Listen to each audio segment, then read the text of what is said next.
past the idea of making the sale and you move toward the idea of impacting someone's life, that will make the sale. We're going to be talking about wholesaling today, but if you're interested in what reverse wholesaling is, give your hand. We're at the HBHS Rio. These are my boys. They helped me make like 130 grand on one deal one time. Okay, guys, like I'm not even lying. Anyways, I'm gonna go up there and I'm gonna fuck shit up like I always do. Make sure you guys subscribe. Got my Belvines on the gas. All my homies want the throne, so sometimes we bound to clash. But we go through it, then we leave it in the past. Cause we only see the future and we coming for that ass. You see the leaves fall off, you thought the family tree would die. But the roots run deep below ground zero, that's the vibes. This never dies. No one knows how this all started, they just see us flex online. They play chess, we built the... Let's just give that kid a round of applause.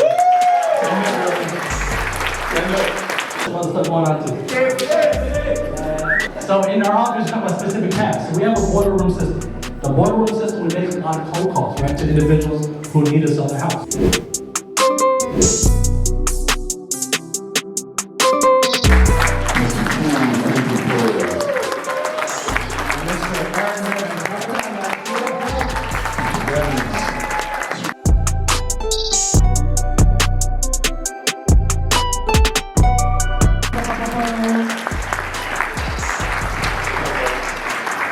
Gentlemen, have a seat.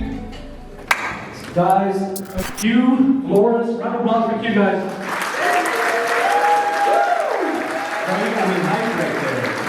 I love your flair.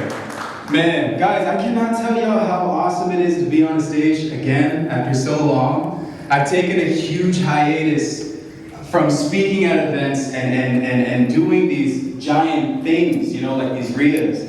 And honestly, guys, I feel that we really got to be thankful for people like Mike and Charles that put these things on and spend the money to get us all here. And guys, you know, I love building businesses. It's one of the most powerful things that I was ever introduced to. You know, and I own a little over I own 13 companies exactly. I'm in the educational space, I'm in the real estate space, I'm in the data space. I do affiliate marketing, I have my own YouTube channel, I have a VA company, I do e-commerce.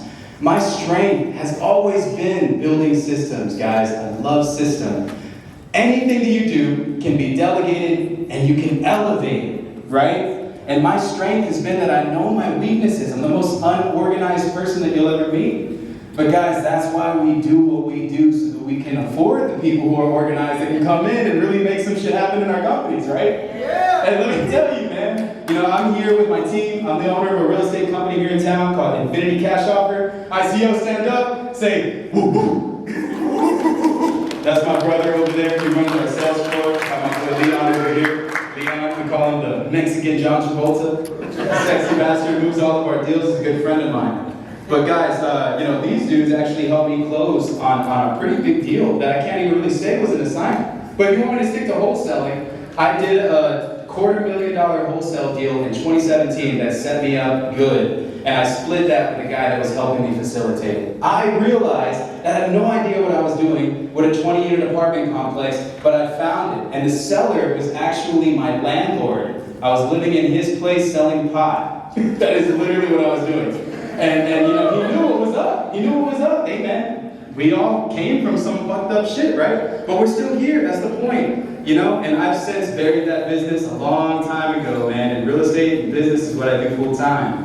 But I made a little over $250,000 and I split that with the guy that helped me. I don't realize that I didn't know what I was doing, and that saved my life. Because I was okay with that, so I asked for help. And that guy was able to carry me through. Round of applause, guys. $250,000. I was just wondering if you found in your experience, kind of related to the last question, you know, with buyers, is it better to go to the MLS or do you just strictly stay off the MLS when?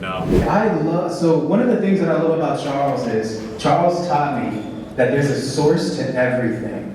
And guys, you know, we were talking about this when he was on the stage just a second ago, right? He was saying you can buy a list, or you can go and you can target the area where those lists are actually created. Like, there's this awesome video that Charles posted on YouTube where he talks about targeted bandit signs, where he's like, you know what, instead of pulling a divorce list, Let's just look up every single fucking divorce attorney in town and ban and sign those houses, those areas where those divorce offices are. And what I love about that is that he's targeting the source. You know, one thing that I'll tell you guys about rich people, because I know a lot of them, right? And I'm very, very grateful to know them. Most of them like to hang out at cigar bars, and they like to play golf. If you're truthfully trying to find buyers that'll buy your houses just for fun, because they need to dump money and clean it, and they're willing to pay up to like 90%, go to those places and get membership, country clubs, golf places, cigar lounges. All of these places are literally the source where people that aren't talking about buying properties, that aren't on some fancy list that you can download, are going to be. And if you don't have the money for the subscription, I was broke as hell when I first started. Bro, I went to places like this. You know, it's about putting yourself out there and putting yourself in a position to be receptive to opportunity. And so going to a cigar lounge, not knowing anybody, but being there day after day till you find somebody who's willing to give you something of substance. Whether it's games so that you can get better at business, or it's an individual who's willing to buy your properties. They're there, but you just gotta find them. Right now, guys, I have a flip on the market. I was gonna list it for $190, and I had an offer from Zillow right before they stopped buying properties for $220,000 on one of my flip projects. They were paying $30,000 over. On top of that, they were willing to buy it as is and tell me to stop rehabbing immediately. And they would still give me $190, which is what I was gonna list it for anyway. I was in mid-rehab when they gave me that offer. They said, if you finish the work on it, we'll give you $190. Zillow people came out to the office, we met with them, it was great, you know what I'm saying? And so, guys, you know, there's a huge market out there for iBuyers. It's a different process, you can't assign these. Open Door will only allow you have to be the owner to be able to do this. So then utilizing people like, I don't know, let's say E&P, what is it, Easy Street Capital, right? Transactional funding, you know, they provide that, and so many different people in town that I know of are private lenders that'll lend you the money to buy a property just to sell it real quick. So, you know, tap into that too, because that's definitely something that is slept on right now. And I promise you guys, I mean, even auction websites, they're all over the place. Look up like a local auction here in town, and they'll literally charge you $200 to $300 to list your property on an auction. And we've sold deals in Baltimore, in Tennessee. My man's over here from Tennessee, right? We got Tennessee in the building, I'm sure. Oh wait, you're right. That's right. My bad. sorry. But you know, we were able to do deals using auction websites, and I was able to sell a condo in Baltimore, something that another wholesaler was not able to do. You see, guys, it's about creating patterns of motivation, right? And you're gonna do this by getting as creative as possible with the softwares and platforms that you have access to, right? And for some people, they don't understand how to paint the picture of what a motivated seller is. And guys, we call this your seller avatar. Think about who you are as a business owner, what value that you deliver to someone that separates you from all the other people that are sitting next to you right now, and why this individual needs your business, right? And so then you create a product that matches that person. It's very simple, right? So I mean, Nike started creating sports shoes, and then they, you know, totally built up Michael Jordan in every single way at the peak of his career, which then married it to all the other individuals that wanted to be just like Michael Jordan. He was wearing the shoes, playing the games, and they knew who their customer demographic was.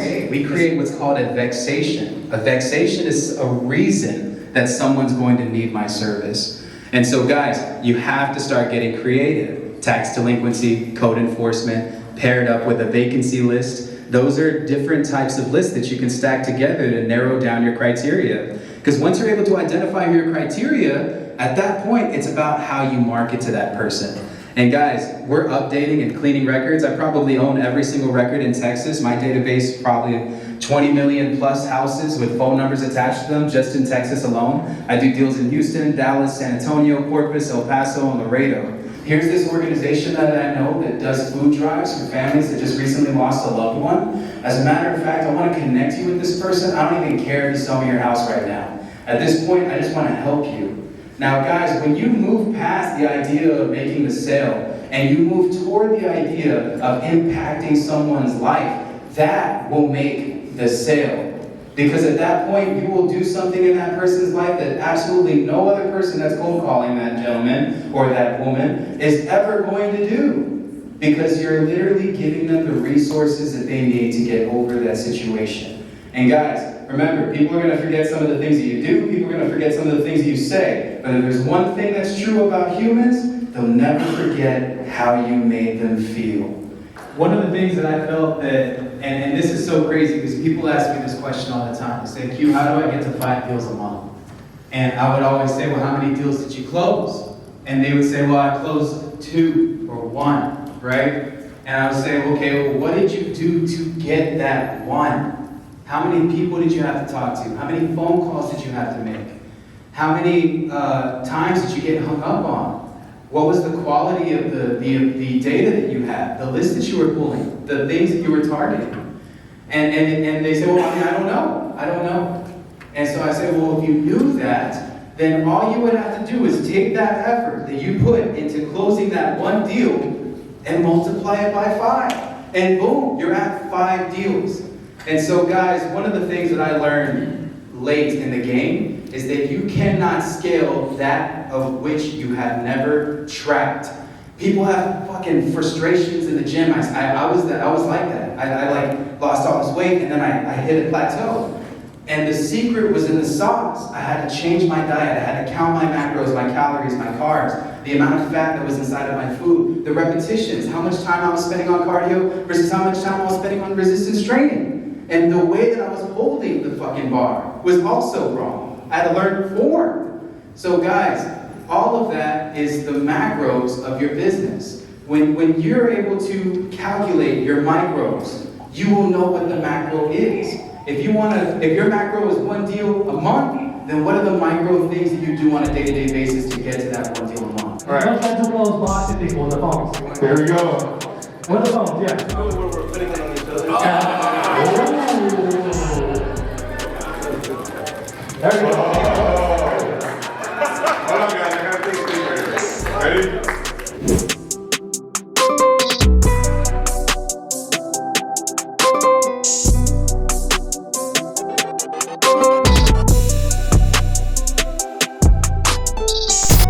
Yo, what's up everybody? I'm kicking it here at the Norris Center. This is the place where I threw my first event, Ground Zero. And guys, let me tell you, we were right here and there was like about 1,000 people right here.